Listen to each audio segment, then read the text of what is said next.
student, I hope you all are fine and in good shape, inshallah, with the blessing of Almighty Allah. As all of you know, according to the situation, we have to move to the online classes.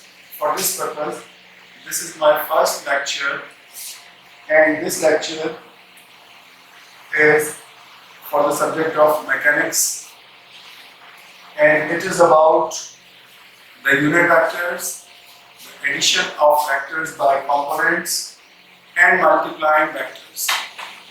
So all of you are familiar with the unit vectors as you have studied in your class first year, but here we are expanding this topic and try to get some further knowledge and advancement in this topic.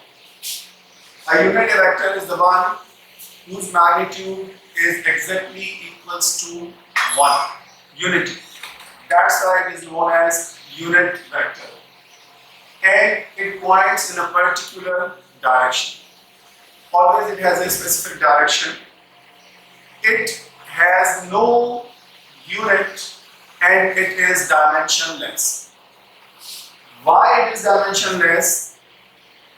Do you have any idea? Yeah. This is dimensionless because it is obtained when a vector is divided by its magnitude. So as a result, it has no unit.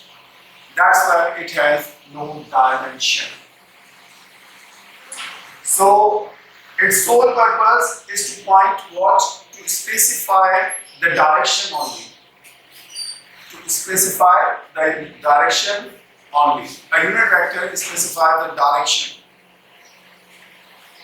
Then the unit vector, as far as the coordinate axis is concerned, we all know that we are having all the objects, near about all objects in 3-dimensional.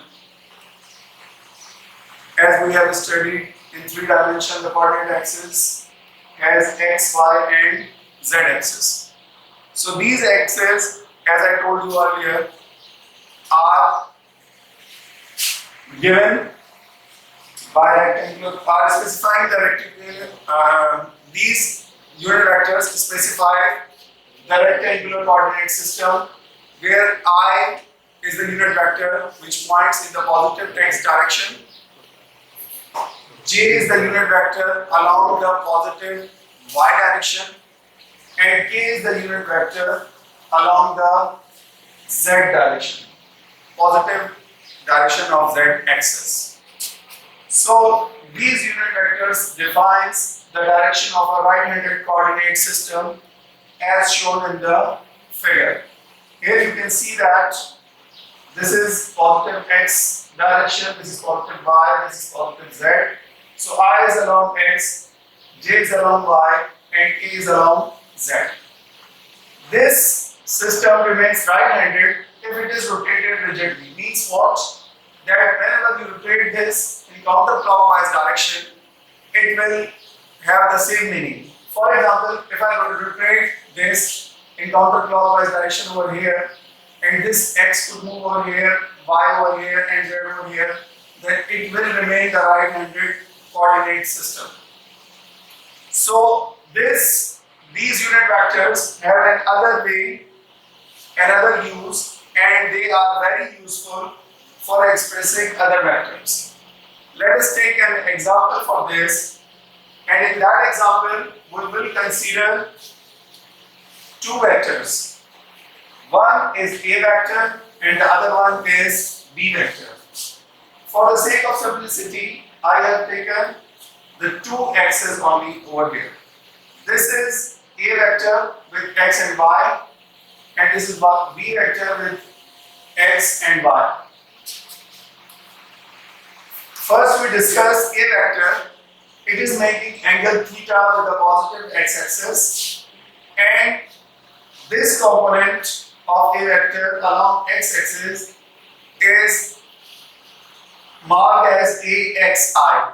Means the component, the magnitude of x vector, the magnitude of A vector along x-axis. Here we have a by j, the magnitude of a vector along y-axis. Similarly, with this case, bxi represents the magnitude of b vector along x-axis and byj represents the magnitude of b vector along y-axis. In this, the theta, you might are thinking that this is not the theta. This is the theta. So, as you are familiar with it, we have already discussed in the previous classes that whenever you have to rotate your coordinate system in positive direction, you have to move counterclockwise. So when you move from counterclockwise from x to y, then you will get this direction. So this is your theta over here. This is the x component. Again here, this is the x component, this is the y component. So if we want to express these two figures by means of equations, we will get this. This is a vector, which is the sum of the two components, axi and ayj. The b vector is again the sum of two components, bxi and byj. So these are the equation for a vector and b vector in terms of their rectangular components. So the quantities you have seen in the previous diagrams, axi and ayj are vectors called the vector components of a vector. Similarly, bxi and byj are the vectors called the vector components of b vector. You can see over there, these are the vector components, axi and ayj. Similarly, bxi and byj are the vector components of a and b vectors respectively. Whereas the quantities ax, ay are scalars called the scalar components of a vector, or as before simply its components. Means what?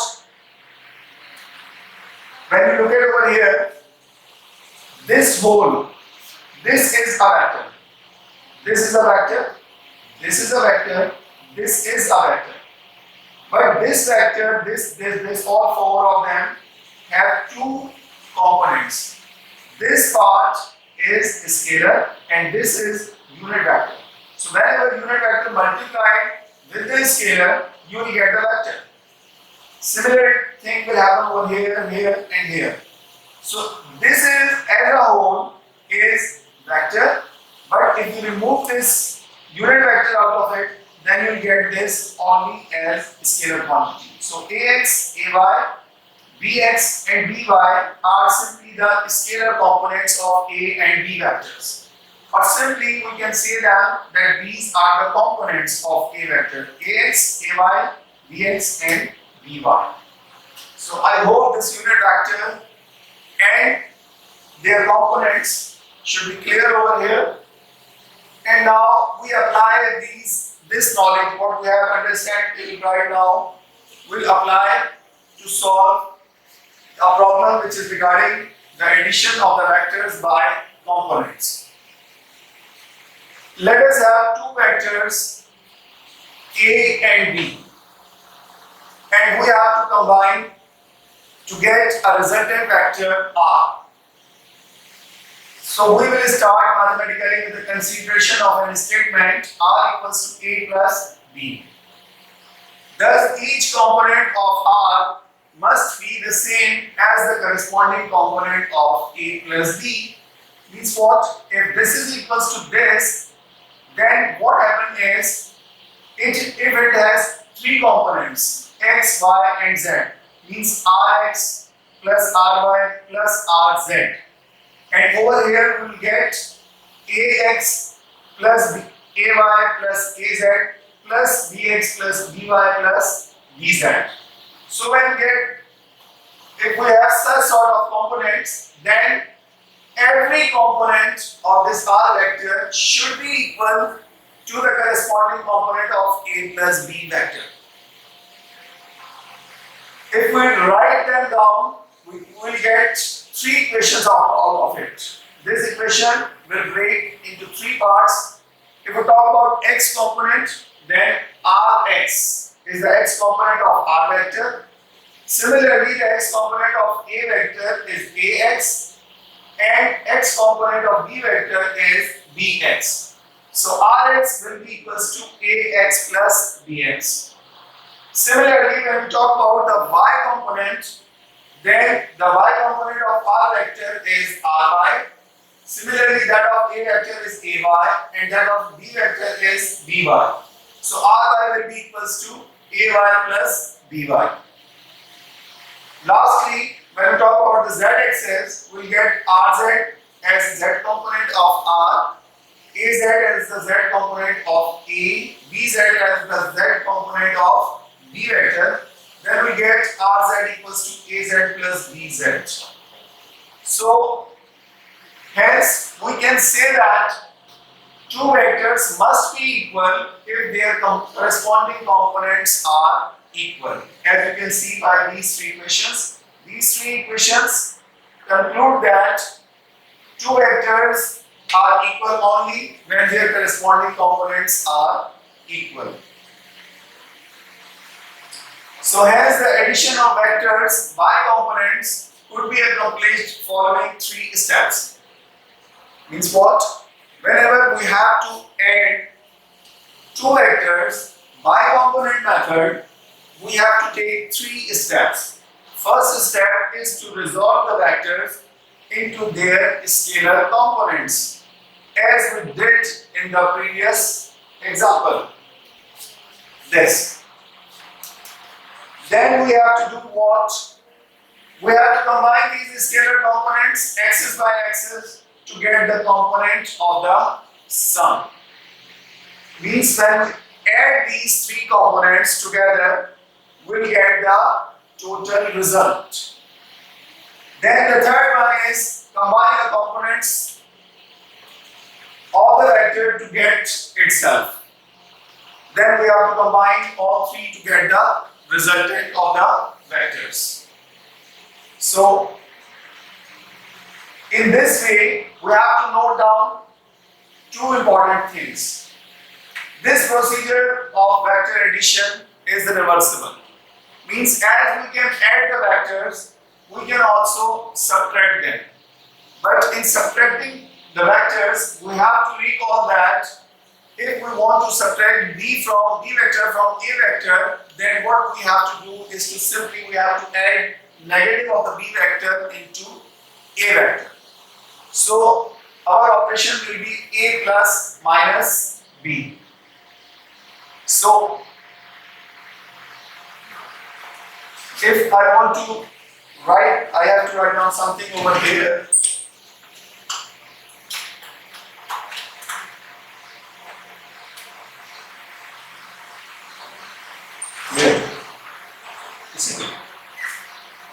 So combine the components of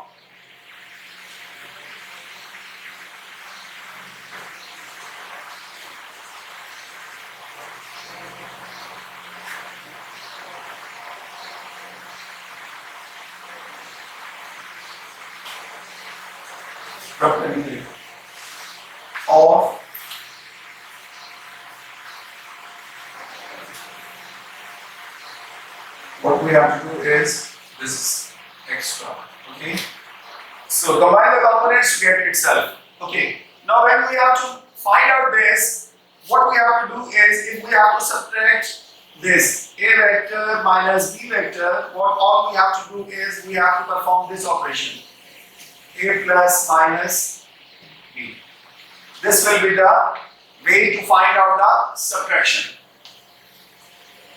Another thing which is also very important is whenever we rotate the axis, this rotation of the axis changes the vectors components Ax and Ay, but not the vector A itself as shown below. For this, you have to look at the next slide and you have to find out what I am trying to tell you. The thing is, you can see that you have a vector over here, this A vector. And this A vector has two components, AX and AY. Now this is the origin and this is how the axes are present over here. Now if according to the statement you can see that rotating the axis, now I will rotate the x, means just I will tilt like this. If I tilt that like this, sorry.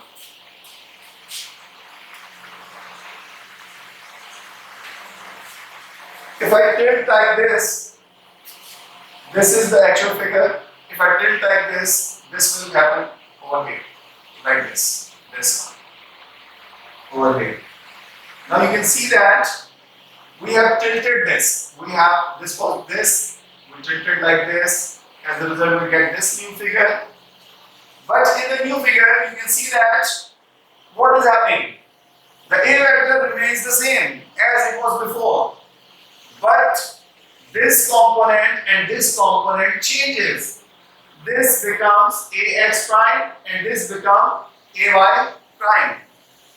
Why? Why this is so? Because this theta changes. This theta was, this was the theta, but now this is theta dash, which is the sum of two angles or sum of the two distances. This was over here, now this moved to this place. So this angle increases. As a result, the value of AX and AY changes because we know that AX means what? A cos theta and AY is A sin theta. So now if it changes, then what will happen? AX prime equals to A cos theta prime and AY prime equals to A sin theta prime. This will happen, okay? And this was theta, now this is theta prime plus phi. Two angles are there. So if I say that this is the sum of two angles, theta prime and phi, there isn't any need to write down it further. You can understand. Now we have to move to another thing, which is multiplying vectors. If we have to multiply the vectors, what are the possibilities? There are three possibilities to multiply vectors. Number one is we can multiply a vector by a scalar. There is only one method available for this. The other thing is we can multiply a vector by two ways. We can multiply a vector by a scalar in only one way, and we can multiply a vector by a vector in two ways. You have to remember this. But none of them is exactly as usual like simple algebraic multiplication. They require something different to solve. First we will discuss how we can multiply a vector by a scalar.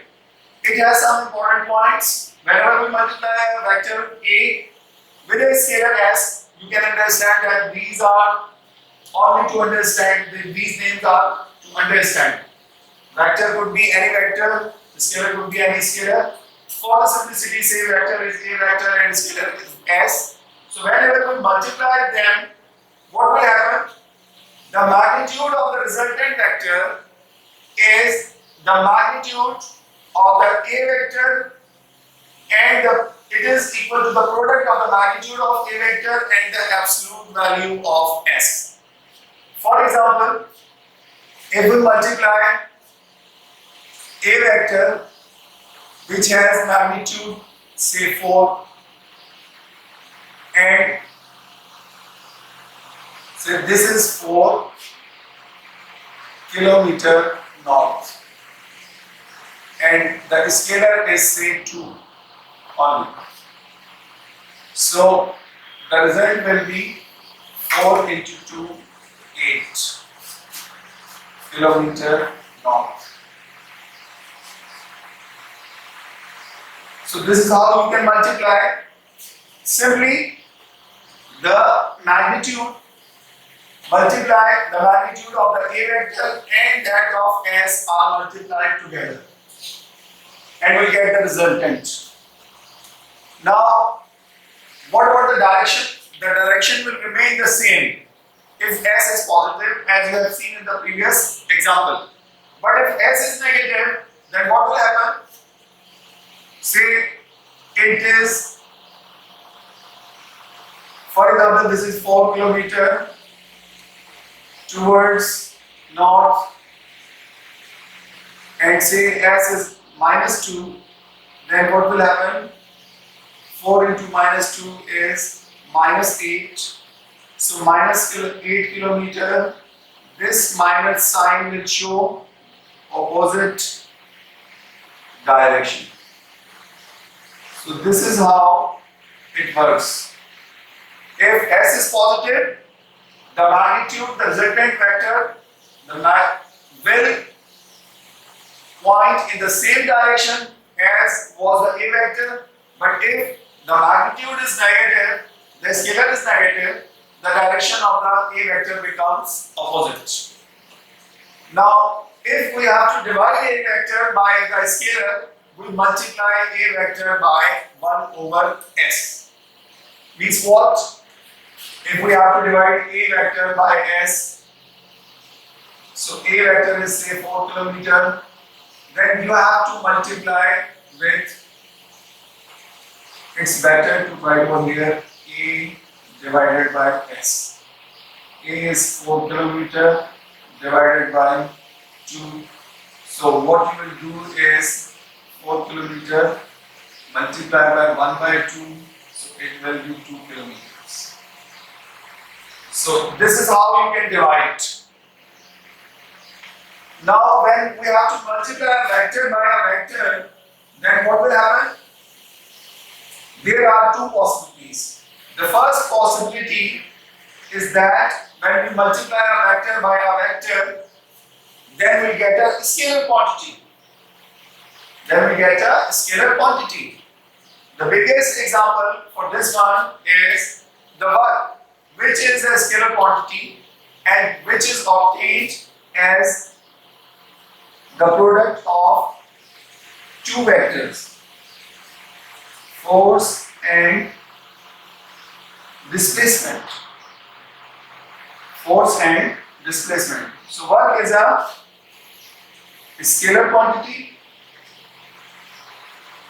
whereas these two are vectors. So this is the first way, which is known as scalar product. The product obtained by this way is known as scalar product because we got a scalar as a result of this multiplication. Whenever we multiply two vectors and we get a resultant as a scalar quantity, then such multiplication is always known as scalar product. Now, if we multiply two vectors and the result will become a vector quantity, then such type of product is known as vector product.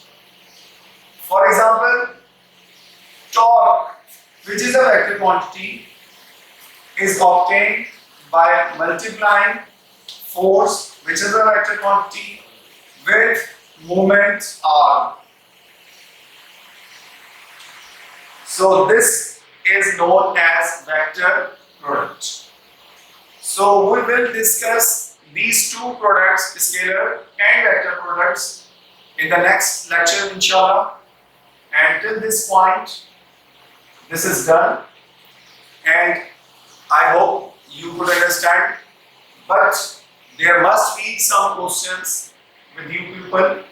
So if you have any question, don't worry about that. You can feel free to contact me. There are two numbers available for this. This is for WhatsApp and this is for SMS. Whenever you want to find out any query, you can send it to me. I will try to explain you. Thank you so much. Allah Hafiz.